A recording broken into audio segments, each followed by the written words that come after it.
pessoal, me chamo Renata, estamos aqui no Explicador Virtual. Nós vamos falar sobre os governadores gerais e os jesuítas. Vamos lá? Então, governadores gerais e jesuítas na colonização brasileira feita pelos portugueses. Então, pessoal, os governadores gerais, eles trouxeram os jesuítas com a função de fazer o quê? A catequização dos indígenas que estavam aqui. Essa catequização ela era feita com que propósito? Através da educação, para poder ensinar a língua, né, dos europeus, o comportamento e também levar a palavra de Deus para além da Europa. Era uma maneira da Igreja Católica estar presente na colonização também.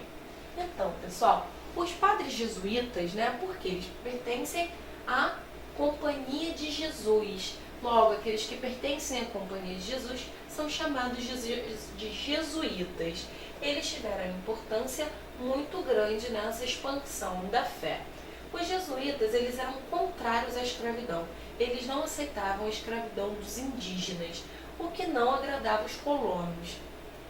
Os indígenas, eles eram convertidos à fé católicas e levados para os aldeamentos, que eram chamados de missões. Só que olha só, se eu tenho um local com muitos indígenas, esses indígenas estão sendo educados com a cultura europeia, com a língua e com a fé católica, essas aldeias, né, esses chamados missões, vai passar a ser o quê? Alvo de muita invasão. Invasão de quem, pessoal? Invasão daqueles que recrutavam a mão de obra indígena para poderem trabalhar, né? Para levá-los para trabalharem nas plantações de açúcar, principalmente.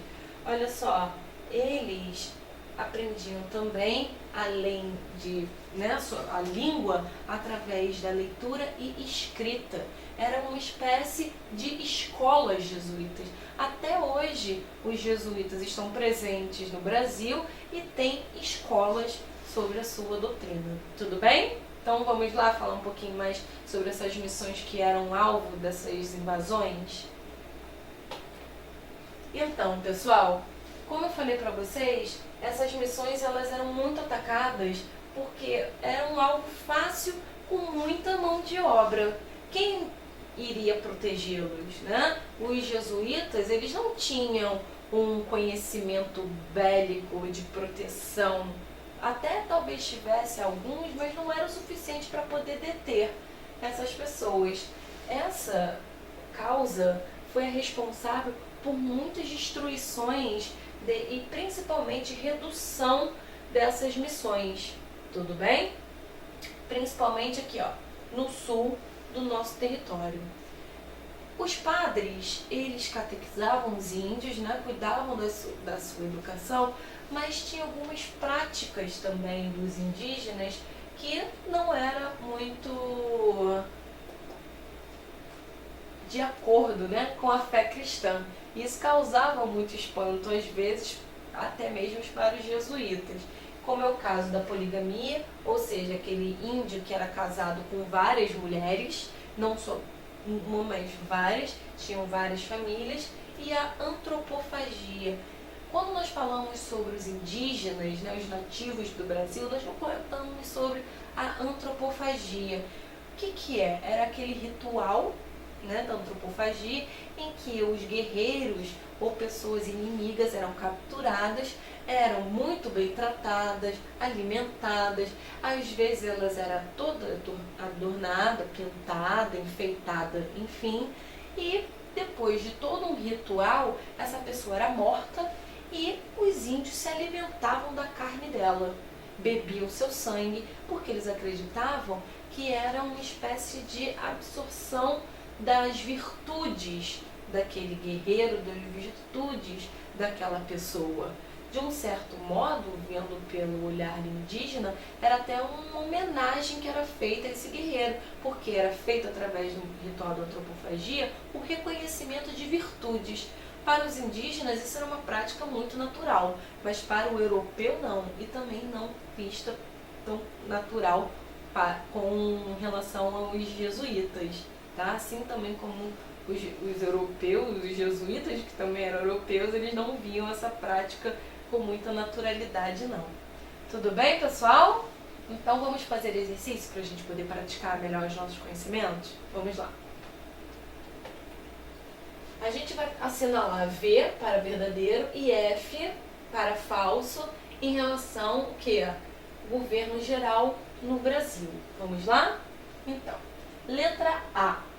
O objetivo da coroa portuguesa, ao instituir o governo geral, era centralizar a administração da colônia.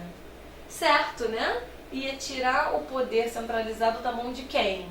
Que nem estava centralizado, estava fragmentado, uma vez que eram 15 capitanias hereditárias, capitães donatários aos montes. Então, para poder centralizar o poder na mão de uma pessoa só, foi instaurado o governo geral.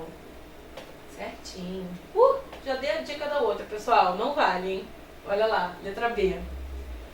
Tomé de Souza fundou o Rio de Janeiro, que se tornou a segunda capital do Brasil muitos anos depois. Vocês já viram que eu dei um mole aqui que tá falso, mas vamos identificar o erro? Porque para ter a prova real, eu vou ter que ler com atenção e identificar o erro.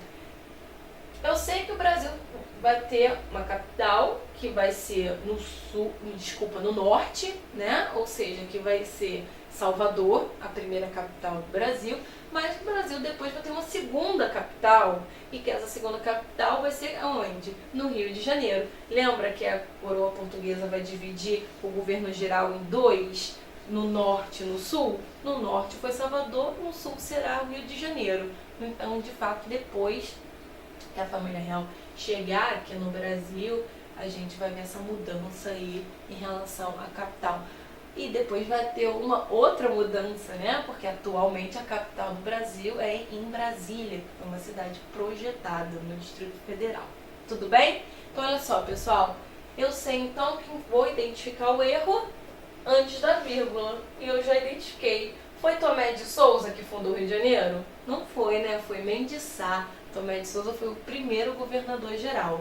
E Mendes Sá será o terceiro, que além de fundar o Rio de Janeiro, ainda vai acabar expulsando os franceses. Tudo bem? Vamos lá? Letra C. Em 1573, o rei de Portugal dividiu o governo geral em dois. O do norte com sede em Salvador e o do sul com sede no Rio de Janeiro. Eu e essa minha boca grande, né? Já dei a resposta. Tá certo. Olha lá. Do norte em Salvador e do sul no Rio de Janeiro. Duas cidades que foram fundadas por governadores gerais. A primeira foi por Tomé de Souza, que fundou Salvador, e Mendes Sá, que vai fundar o Rio de Janeiro. Certo? Então vamos lá. O início do governo geral também marcou o início da influência dos jesuítas na colônia. Verdade, né? A gente acabou de falar sobre isso. Os governadores gerais trouxeram em maior quantidade os jesuítas, que tiveram a função aí de catequizar os indígenas. Tá certinho, teve bastante influência dos jesuítas aqui na colonização. Letra E. Um dos objetivos da corte portuguesa era a expansão da fé católica por meio da catequização dos indígenas. Tá certinho, né? Quanto mais esses indígenas se aproximassem da cultura portuguesa, melhor seria. Renata, por algum momento, alguma dessas aldeias era parte da posse da Igreja Católica? Houve a exploração desses indígenas pela Igreja Católica?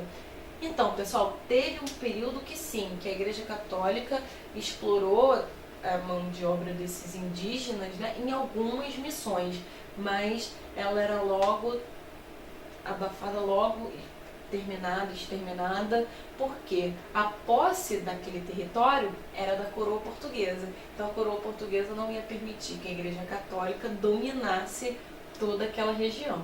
Tudo bem? Então, se houve, mas em menor quantidade. A maior parte dos indígenas eles foram catequizados pelos jesuítas, que eram contra a escravização. Tudo bem, pessoal? Até a próxima!